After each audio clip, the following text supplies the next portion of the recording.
All right, Caryl Churchill and her play Top Girls continued. As I was saying, Carol's form of dialogue with the interruptions, the pauses, the lines over each other, and the resumptions of conversations that had been left off earlier, resumed later on, that has been called more female.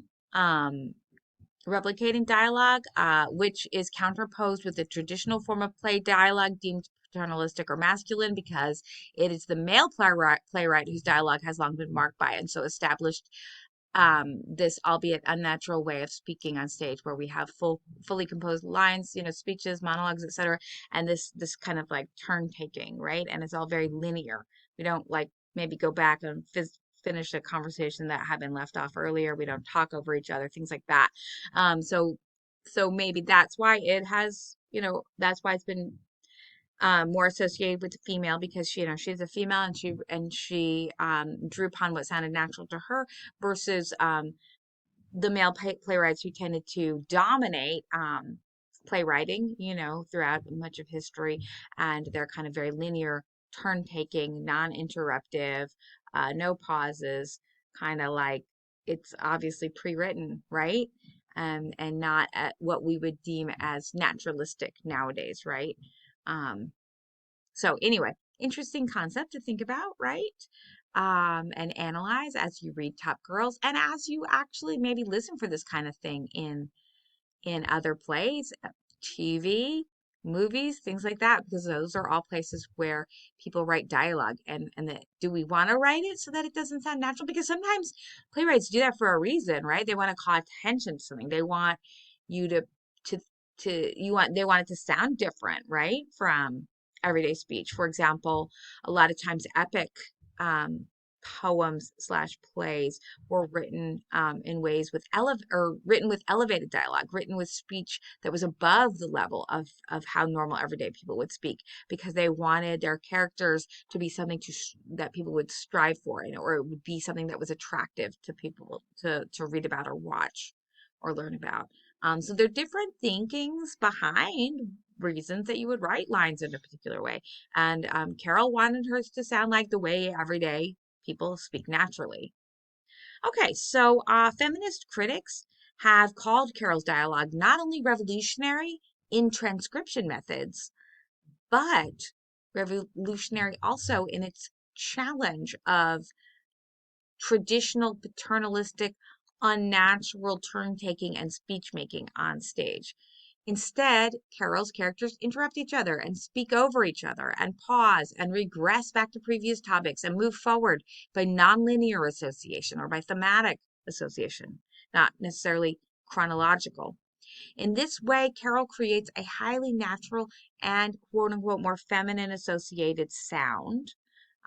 If nothing else than the fact that male playwrights uh, dominated the field and wrote in a particular way for hundreds, if not thousands, of years. Even Carol's plots are non traditional in their breaking of convention. For instance, Top Girls, as you may notice, begins with a dinner scene populated by characters from different periods of history, literature, painting, and even legend. Top Girls even sets its Act 2 Scene 2 a year earlier than its Act 2 Scene 1. And of course, Act 1 has those characters from all throughout history, painting, literature, and legend.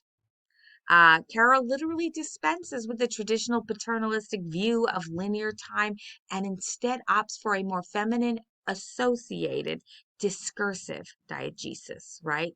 Where we can move forward and backwards in time with ease, and we can break off and resume conversations and topics at any point.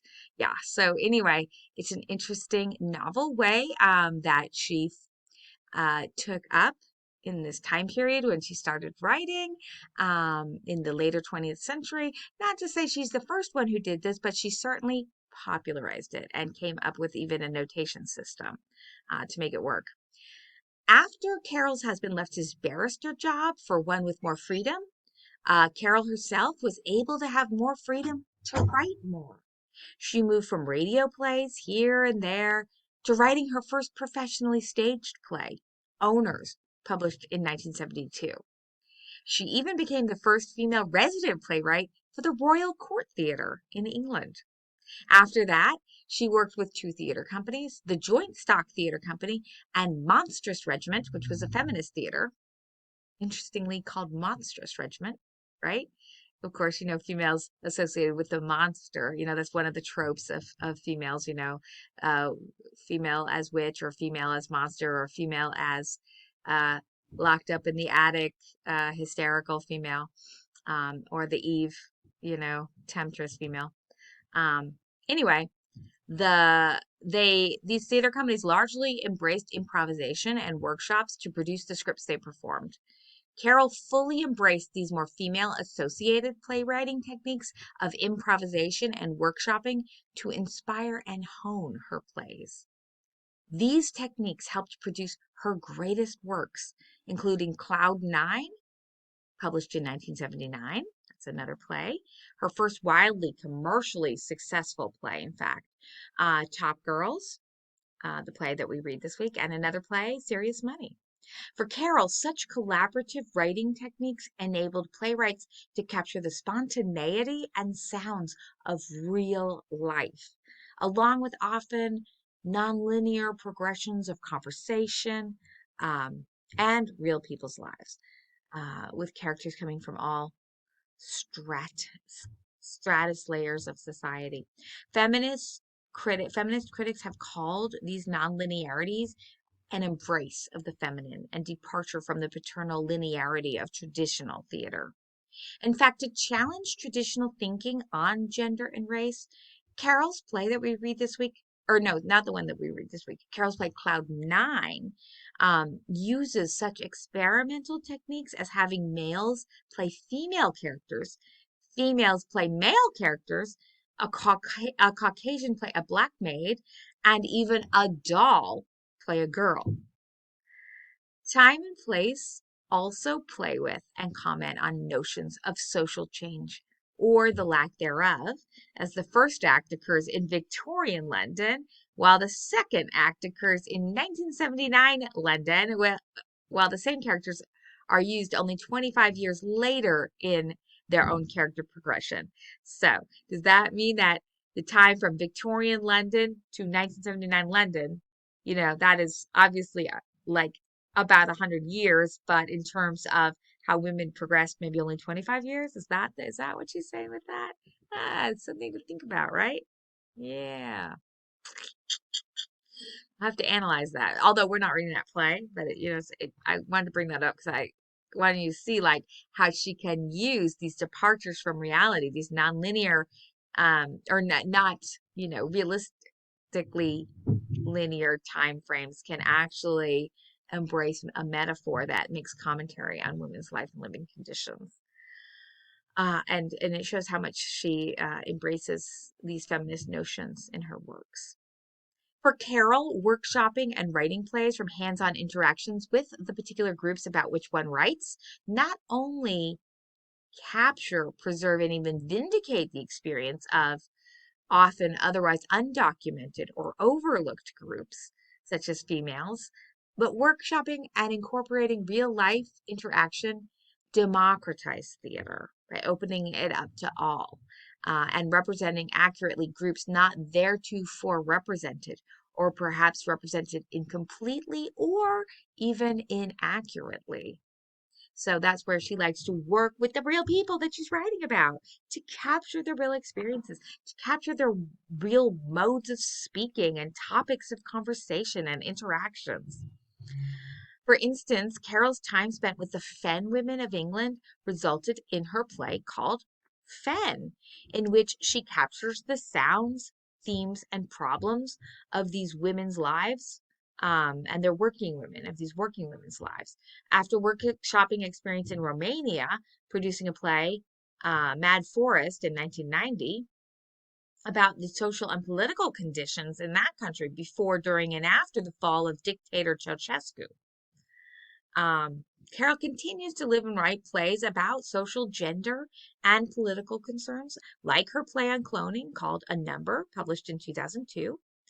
Caryl has even recently translated or revised other playwrights' works into more contemporary playability, like Seneca's play Thyestes, published in 2001. If you don't know, he's a Roman poet who lived pretty much from the um, time of the early Roman Empire, so about the time that we would call when Jesus Christ lived. So he was born like maybe 2 years BCE and lived till I don't know, several decades after that turn of the century from BCE into AD. Um, and she also adapted Strindberg's play, A Dream Play, which is a really hard one to stage, but she adapted it in 2005. August Strindberg is, of course, a Swedish playwright who wrote kind of turn of the century. He's born maybe 40 years before 1900 and lived to I don't know how many years afterwards. But again, took these older works and adapted them for the modern stage so that maybe they could be staged more readily and appreciated um, by modern audiences with modern sensibilities. Seemingly always on the cutting edge, Carroll's recent plays have delved into more Artaud, however you want to pronounce that. In other words, Artaud, Artaud, who made Theater of Cruelty. That's what he is famous for. So they delved into more Artaudian theater of cruelty performance artist techniques. That's where, so theater of cruelty is where plays use things to wake the audience up, to draw them out of like their sense of uh, believability in the play. It's kind of like all of a sudden shaking them out of um, the three walls of the theater, like maybe somebody screams on stage or some weird gesture or expression happens that pulls us out of the reality of the play, and we suddenly remember, oh, we're watching a play. And that is obviously to heighten our attention to things that are happening in the play, or to commentaries that are created between the seemingly out of the blue type um gesture or sound or movement or even act, um, and make us remember that we're watching a play, and make us consider why we've been pulled out of that suspension of disbelief, momentarily at least, if nothing else. So performance artist techniques like dance and other multimedia forms Caryl uses in that theater of cruelty style to wake up and engage senses in ways not conventionally used in theater, much as she did with language, sound, and plot in the 1970s and 1980s. So the things she did then in those time periods were unusual for theater, and they woke people up and created new ways to deliver lines and to replicate reality. And then they became more accepted and maybe not as noticeable. And so now she has newer, less conventional ways to wake people up again, right? The ways that we're not used to in this later era. So Caryl Churchill just celebrated her birthday not too long ago, her 70th birthday in England a while back, and along with special birthday retrospective of her plays produced by various prominent directors um, to celebrate that accomplishment. In fact, Raleigh Theater, where I live, just mounted a production of Carol's unconventional The Scriker, which was written in 1994. It was about a mythic spook wandering time and space looking for love and life. So you can see how that's really unconventional, right? But that it's neat to see the world recognizing her plays and wanting to do a retrospective. And in that way, we can see how much her plays have changed and how much plays in general have changed, either along with her or because of her. Anyway, I invite you to read more about Caryl Churchill in our anthology and to read the work of hers that we study this week, Top Girls, a play. Enjoy.